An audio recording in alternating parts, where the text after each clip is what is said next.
Hello, I'm Rafi Alunan. Part 7 shows how quick thinking and resolute action by the Special Action Force prevented a massive jailbreak at a maximum security prison in Metro Manila. Had the jailbreak succeeded, notorious criminals and over 100 Abu Sayaff terrorists would have escaped to do more harm to society. This exciting episode shows through graphics, animation, and actual footage how the crisis was contained and successfully resolved. Yung jail warden, sabi niya, Sap, dito kayo. Can you imagine you are looking at a building that is 4-story building and you have 489 inmates. Sino ang kalaban mo doon? If this does not come out successful, they will hang me.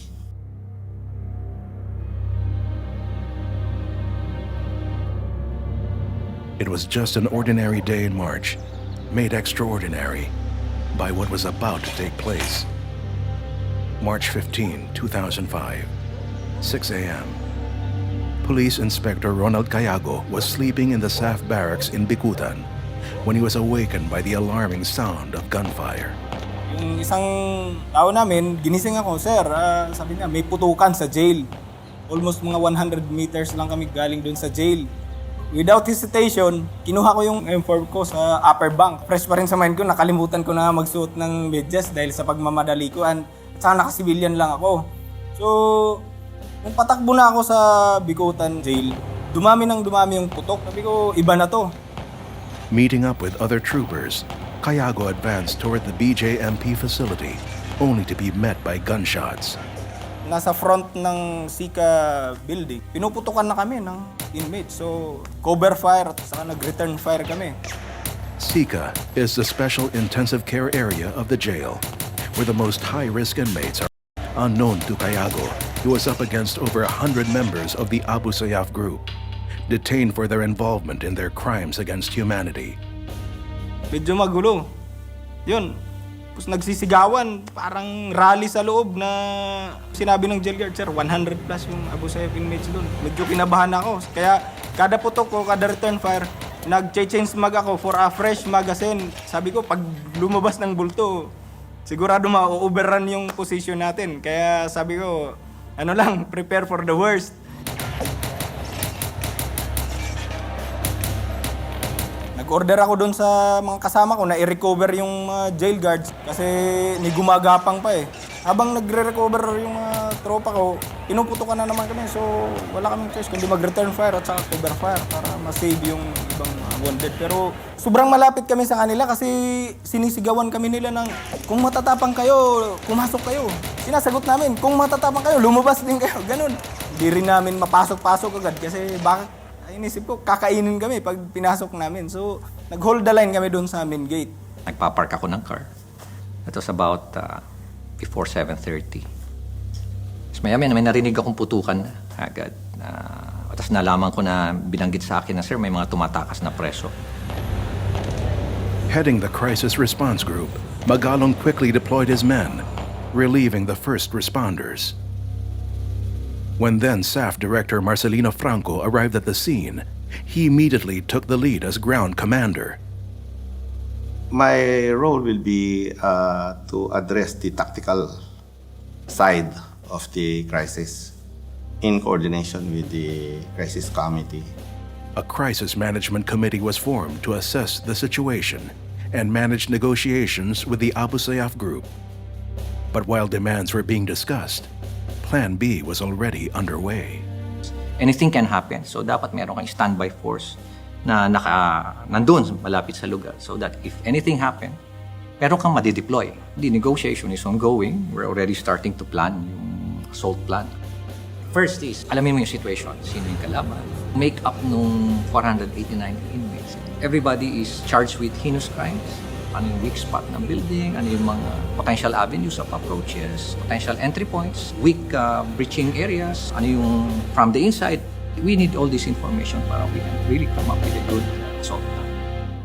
Magalong's assault plan involved two teams, one assaulting from the ground, the other from the roof. Meanwhile, snipers would be deployed in the perimeter to provide covering fire. Inmates would then be evacuated to a designated holding area for safety. You have to understand that as a tactical commander, the primordial concern is, you resolve the incident and everybody's alive, including the hostage takers. Yan ang pinaka-ultimate na objective niyo. After 24 hours of fruitless negotiation, the crisis committee ordered the assault. The hostage takers were given 15 minutes to surrender.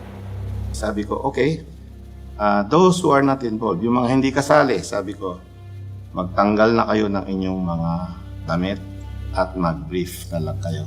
Bakit ko binigay yung instruction na yun? Kasi sabi ko sa mga tao, it's so easy to see whether someone has a firearm or not. Isa nakatago, di ba? So, after the 15 minutes had elapsed, well, I said, go.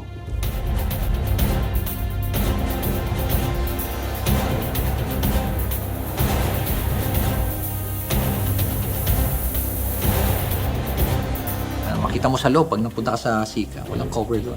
Ang cover mo lang siguro, isang poste na ganito lang. Yan lang, 6x6 na poste. Doon ka lang magko-cover. Kailangan talaga, ang clearing mo is cell by cell, floor by floor. Hanggang mag-meet kami doon sa second floor or kaya first floor.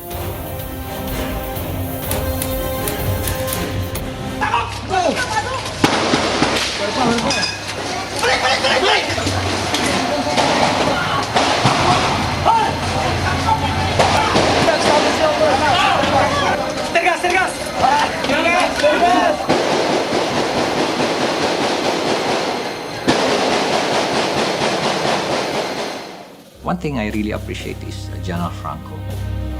Despite yung heavy exchange of fire sa loob, pagtingin ko, nandun lang siya. Malapit lang siya. Nandun lang siya sa banda sa likod ko.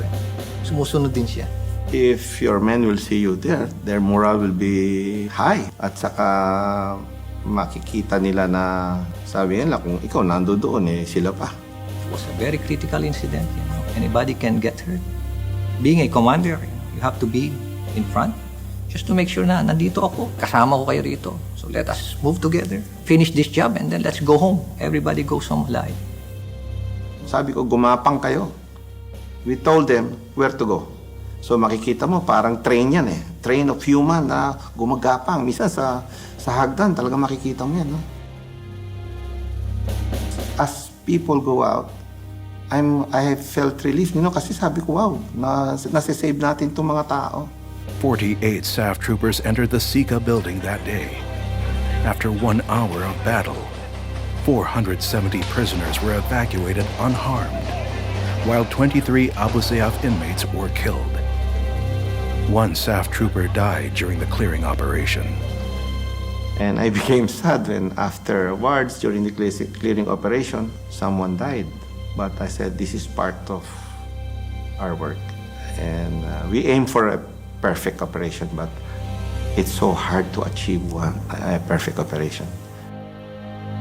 It was an ordinary day in March that tested SAF's ability to respond quickly to crisis situations and defeat any threat it encounters in the fight against crime.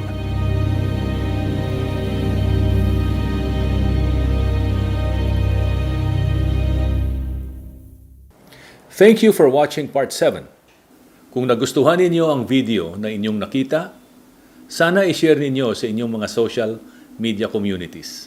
The 8th and last part of Tagaligtas features the founders of SAF and captures their sentiments and recommendations for SAF's continued viability as a special operations unit and live up to its motto, by skill and virtue we triumph. I'm Rafi Alunan. May the Force be with you.